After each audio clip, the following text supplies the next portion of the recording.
As you can see, snow's coming down pretty hard up here. Harpers Ferry.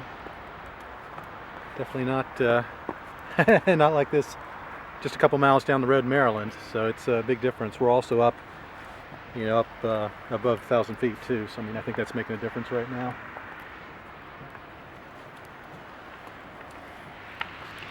So you can kind of see the road here not so great, but we're kind of on a back road. You got Route 340 is out out over there. I don't know if you can see the snow coming down. The visibility is a little bit low.